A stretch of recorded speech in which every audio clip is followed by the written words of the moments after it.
and there is a delay. You won't notice it because you're not watching it. Now there will be, so like if you have people who are monitoring the chat with you, they'll notice the delay.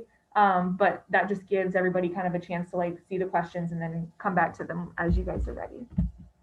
Like how much of a delay? And so I've seen a bunch of shows where they have like a live stream going on YouTube. Mm-hmm. Everybody sees the comments. Is that going to be the case on this one too? Mm-hmm.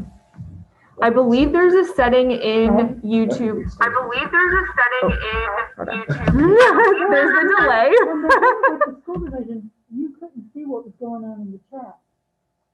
Was it on YouTube Live? I don't know what platform they did. It was those 6 sessions they did right before school started.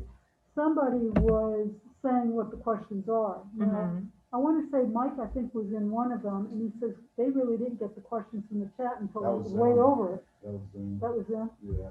I believe, I'm gonna look up, but I think you can turn off the chat on YouTube. And if you wanted to have a private way for people to submit questions, you could set up a Google form that you would share with them and say, like, as you're watching the YouTube Live, here's where you're going to submit your questions, and then somebody can monitor those questions as they come in on the Google form if you didn't want to utilize the chat.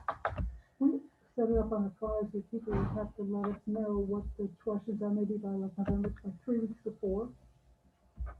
And then that gives us a chance to plan and maybe put them up on the web. And you know what, for the most part, you could predict what those questions are going to be. Yeah. You can pretty much. Yeah.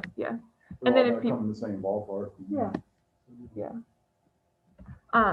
So here's the live session happening, and then so there is the chat. I think you have to do it before you set it up. So say now we're done with our session. So I'm going to be on Zoom.